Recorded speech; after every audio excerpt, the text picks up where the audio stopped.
ಇನ್ನೊಂದು ಪ್ರಶ್ನೆ ಬರುತ್ತೆ ರಾಮು ಅವರೇ, ಇನ್ನೊಂದು ಪ್ರಶ್ನೆ ಬರುತ್ತೆ.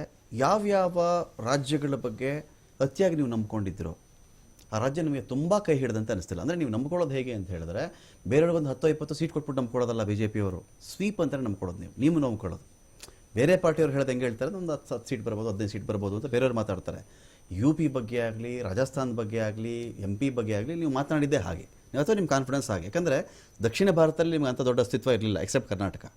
ಇದು ಬಂದರೆ ಈ ಆತ್ಮವಿಶ್ವಾಸ ಕೂಡ ಒಂದು ಕಡೆ ಪೆಟ್ಟು ಕೊಡ್ತಾ, ಅಥವಾ ಈ 100ಕ್ಕಿಂತ ಹೆಚ್ಚಿನ MP ಗಳಿಗೆ ಸೀಟ್ ಕೊಡದೇ ಇರೋದು, ಟಿಕೆಟ್ ಕೊಡದೇ ಈ ಟ್ರಿಕ್ಸ್ ಇತ್ತಲ್ಲ, ವಿಧಾನಸಭೆಯಲ್ಲಿ ಅಪ್ಲೈ ಮಾಡಿದ್ರಿ ಇದನ್ನು. ಟಿಕೆಟ್ ಕೊಡೋದು ಫೇಸ್ ಚೇಂಜ್ ಮಾಡಿಬಿಡೋದು, ಅವ್ರು ನೋಡಿ ವೋಟ್ ಹಾಕ್ತಾರೆ ಪಾರ್ಟಿಗೆ, ಪಾರ್ಟಿ ಸೇಫ್ ಅಂತ ಹೇಳಿ. ಇದು ವರ್ಕ್ ಆಗಿಲ್ವಾ ಈ ಬಾರಿ?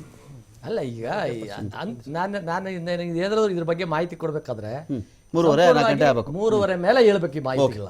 ಈಗ ಎಲ್ಲಿ ಮತದಾರ ಏನ್ ತೀರ್ಮಾನ ತಗೊಂಡಿದೆ ಅನ್ನೋದು ಅಂತಿಮ ಗಳಿಗೆವರೆಗೂ. ಅಣ್ಣಾಮಲೈ ಕೊಯಮತ್ತೂರಲ್ಲಿ ಹೀನಾಯ ಸೋಲು. ಕೊಯಮತ್ತೂರಲ್ಲಿ ಬಿಜೆಪಿಯ the so called Singham Annamalai ಸೋತಾಯ್ತು. 17,000 ಮತಗಳ ಅಂತರದಿಂದ ಅಣ್ಣಾಮಲೈ ಸೋಲು. ಅಣ್ಣಾಮಲೈ ಬಿಜೆಪಿಯ ಸಿಂಗಮ್ಮು, ಬಿಜೆಪಿಗೆ ಹುಲಿ ಸಿಂಹ ಎಲ್ಲ ಹೇಳಾಯಿತು. ಎನ್ ಮಣ್ ಎನ್ ಮಕ್ಕಳ್ ಇದನ್ನು ಹೇಳಿಬಿಟ್ಟಿದ್ದಾರೆ, ಕಾಯಿನ್ ಮಾಡಿಬಿಟ್ಟಿದ್ದಾರೆ ತಮಿಳುನಾಡಲ್ಲಿ.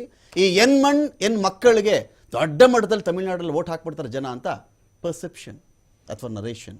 ಆದರೆ ಇದಕ್ಕಿಂತ ಹಲವು ದಶಕಗಳ ಮುಂಚೆನೇ ಕರುಣಾನಿಧಿ ಮತ್ತು MGR ಎನ್ ಮಕ್ಕಳಿಗಿಂತ ಮುಂಚೆನೇ ವೈರು ತಮಿಳಕ್ಕೆ ಉಸಿರು ಮಣ್ಣಕ್ಕೆ ಅಂತ, ಅಥವಾ ಈ ಕಡೆಯಿಂದ ಆ ಕಡೆ ವೈರು ತಮಿಳುನಾಡಿಗೆ ಉಸಿರು ಮಣ್ಣಿಗೆ ಅಂತ ಆ ಮಾತನ್ನು ಬಹಳ ವರ್ಷಗಳಿಂದಲೇ ಅವರು ಕಾಯಿನ್ ಮಾಡಿಬಿಟ್ಟಿದ್ರು. ಇರಲಿ, ತಮಿಳುನಾಡಲ್ಲಿ ಖಾತೆ ಕೂಡ ತೆರೆದಿಲ್ಲ. ಈ ಬಾರಿ ದೊಡ್ಡ ಸಂಚಲನ, ದೊಡ್ಡ ಅಲೆ, ಅದು ಇದು ಎಲ್ಲ ಆಗಿಬಿಡುತ್ತೆ ತಮಿಳುನಾಡಲ್ಲಿ. ಅಲ್ಲೋಲ ಕಲ್ಲೋಲ ಆಗಿ DMKನ ಮನೆ ಕಳಿಸ್ಬಿಟ್ಟು ಇವರೇನೋ ಮಾಡ್ತಾರೆ ಅಂತ ಇತ್ತು.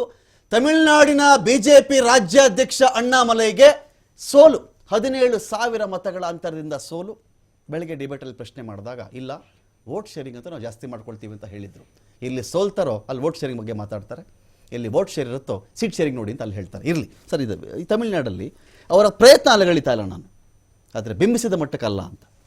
ಯಾಕೆಂದರೆ ಇಡೀ ದೇಶದಲ್ಲಿ ರಾಜಕೀಯ ಅನ್ನೋದು ಹೆಚ್ಚಿಗೆ ಕಲ್ತಿರೋದನ್ನು ತಮಿಳುನಾಡು. ನೀವು ನೋಡಿರ್ಬೋದು, ಹಿಂದೆ ತಮಿಳುನಾಡಲ್ಲಿ ಕಾಂಗ್ರೆಸ್ ಗೌರ್ಮೆಂಟ್ ಇದ್ದಾಗ ಇದ್ದಿದ್ದ ಪರಿಸ್ಥಿತಿನ ಚಿತ್ರಣನೇ ಬದಲಾವಣೆ ಮಾಡಿದವರು ಅಣ್ಣಾದುರೈ. ದ್ರಾವಿಡರ ಮನಸ್ಸಿನಲ್ಲಿ ನಿಮ್ಮ ಸ್ವಂತ ಏನದು ಕೇಳೋದು, ನಿಮ್ಮ ಸಾಮರ್ಥ್ಯನ ನೀವು ಬೆಳೆಸ್ಕೋಬೇಕು ಅಂದರೆ ನಿಮ್ಮ ಪಕ್ಷ ಬೆಳೆಸ್ಕೊಳ್ಳಿ. ನಿಮ್ಮ ಪಕ್ಷ ಅಂದರೆ ಯಾವುದು? ದ್ರಾವಿಡರ ಪಕ್ಷ. ಅದನ್ನು ಬೆಳೆಸ್ಕೊಳ್ಳಿ ಅಂತ ಹೇಳಿ ಅವರಿಗೆಲ್ಲ ಹುಮ್ಮಸ್ ತುಂಬಿಸಿದ್ರು. ಅದರಿಂದ ಏನಾಗೋಯ್ತಲ್ಲಿ ಕಾಂಗ್ರೆಸ್ಸು ಗೆಲ್ಲಕ್ಕೆ ಸಾಧ್ಯ ಆಗಲಿಲ್ಲ. ಕಾಮರಾಜ್ ಅವರು ಲಾಸ್ಟ್, ಅದಾದ್ಮೇಲೆ ಯಾರು ಆಗಕ್ಕಾಗಲಿಲ್ಲ. ಸೊ ಆಗಲಿಂದ ಆ ಬೆಲ್ಟ್ ಬೆಳೆಸಿರೋದವರು ತಮಿಳ್ನವ್ರಿಗೆ. ಹೇಗೆ ಅಂದರೆ ನಮ್ಮ ಸ್ವಂತಿಕೆ ಇರಬೇಕು, ಹೊರಗಿನಿಂದ ಬಂದು ನಮ್ಮನ್ನು